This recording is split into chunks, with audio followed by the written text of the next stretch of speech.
Hola a todos, en este vídeo vamos a analizar las principales características de la civilización egipcia antigua. La civilización egipcia se desarrolló gracias al río Nilo, por eso entendemos que la civilización egipcia es una civilización fluvial, que cada verano se desbordaba y cubría de lodo y limo sus orillas, fertilizando la tierra y permitiendo el desarrollo de la agricultura. Este es el punto fundamental para el desarrollo de la civilización egipcia. Hacia el 5000 a.C., las poblaciones neolíticas asentadas en el Valle del Nilo aprendieron a controlar la inundación anual de las aguas del río y gracias a ello los poblados crecieron convirtiéndose en ciudades. Se aprovechaban la subida y una vez que bajaban esas tierras las cultivaban y daban sus frutos. Como conocían el ciclo anual, a partir de ahí se empezó a desarrollar la civilización. En el Valle del Nilo se distinguen dos regiones naturales: el Alto Egipto al sur y el Bajo Egipto al norte. Hacia el 3100 a.C., con el rey Menes, se unificó ambos territorios en un solo reino, comenzando así la historia de la civilización egipcia. Aquí tenéis un eje cronológico desde lo más antiguo, el 3100 a.C., con el rey Menes, hasta el 30, cuando se convierte en una provincia romana. En la historia del Antiguo Egipto se distinguen varias etapas principales. El Imperio Antiguo, del 3100 al 2181 a.C. La capital fue Menfis y se construyeron en la época de las grandes pirámides, como la de Keops, Kefren y Mykerinos, en Gizeh. Las tres pirámides. Aquí veis la imagen de las tres pirámides. Sería este periodo, el Imperio Antiguo. Luego estaría el Imperio Medio. Aquí, Imperio Medio, la capital se trasladó a Tebas y Egipto se expandió hacia el sur, hacia abajo, ¿vale? En el continente africano. El Imperio Nuevo sería desde el 550 al 1069 a.C., ¿vale? Aquí lo veis, se conquistó Siria y Palestina, del 1550, a 1069, se conquistó Siria y Palestina. Reinaron conocidos faraones como Amenofis IV, más conocido como Akenatón, Tutankamón, del que se conserva grandes restos, y Ramsés II, que fue el emperador más importante. El Bajo Imperio iría desde el 715 al 31 a.C. Egipto decayó bajo el dominio de pueblos extranjeros, primero los persas, luego los griegos y finalmente los romanos. En el 31 a.C. se convierte, como hemos dicho, en una capital romana. El rey egipcio es la cúspide de la sociedad y adoptó el título de faraón, es decir, tenía todos los poderes, tanto políticos como religiosos. Fue considerado la encarnación terrestre de Horus, el dios del cielo, por lo que recibía culto. Es decir, es como un semidios al que no podían mirar. Concentró todos los poderes, como rey tenía el poder político, gobernaba, hacía las leyes y juzgaba. Como jefe militar dirigía el ejército y como jefe religioso ordenaba la construcción de templos para honrar a los dioses. Aquí tenéis las dos coronas, del Alto y del Bajo Egipto. Ambos territorios quedaban unificados sobre el faraón. La sociedad egipcia estaba jerarquizada en varios grupos. El nivel superior, pues hemos dicho el faraón, que es la máxima autoridad, se situaba el faraón y su familia, los nobles y altos funcionarios, que ocupaban los cargos principales del Estado, y los sacerdotes encargados del culto a los dioses, ¿vale? Este sería el nivel más elevado de la sociedad egipcia. En el nivel intermedio lo formaban los comerciantes enriquecidos, los artesanos especializados y los escribas que conocían la escritura.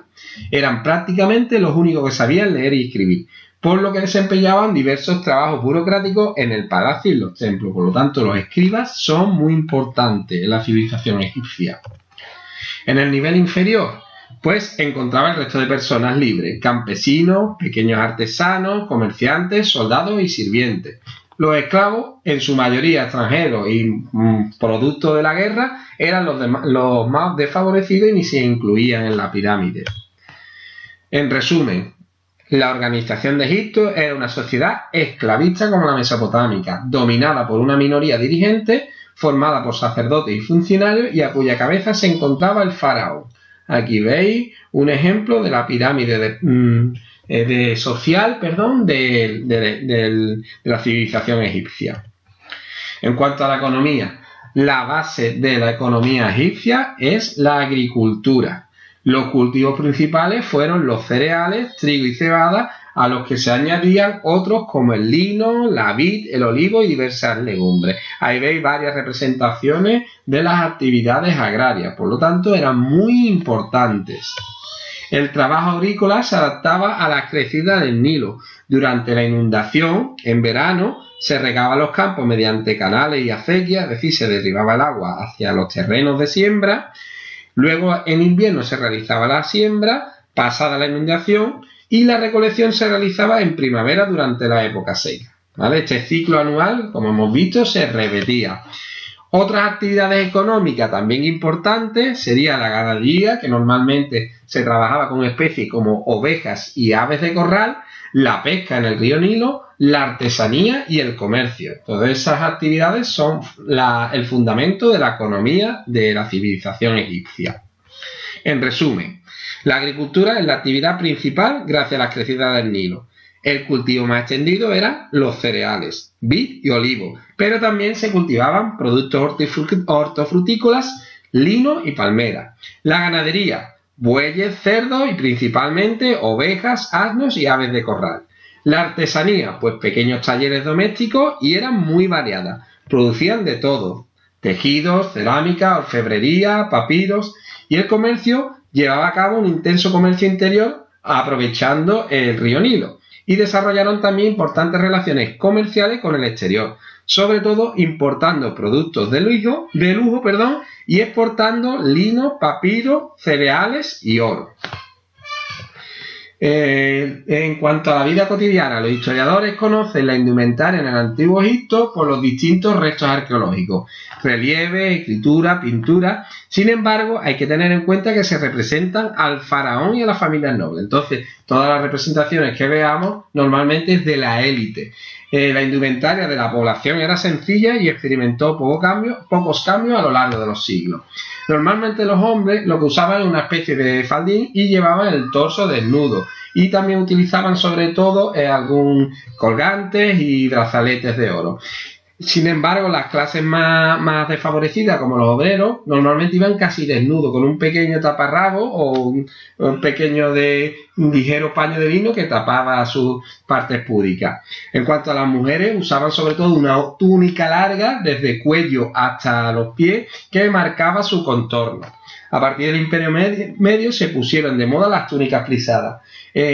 Tanto hombres como mujeres, una curiosidad, se afeitaban el cuerpo entero, incluida la cabeza. De ahí que usaran muchas pelucas. Las egipcias pudientes cuidaban mucho de su cuerpo y se bañaban con frecuencia, pintaban los ojos y se aplicaban cremas y perfumes. En cuanto a los poblados, había diferentes tipos de poblados, de vivienda, donde vivían. Estaban las ciudades reales, las ciudades militares y ciudades de trabajadores más humildes. Las casas egipcias pues normalmente eran pequeñas, elaboradas con adobe y barro del Nilo secado al sol. El techo con troncos de palmeras atados. El tamaño y el mobiliario de las casas, pues normalmente era un solo piso y los muebles eran muy escasos. Algún baúl, alguna silla y algún taburete. Aquí veis un ejemplo. Sobre todo, como hemos dicho, los traemos de las decoraciones de las pirámides y de los templos egipcios.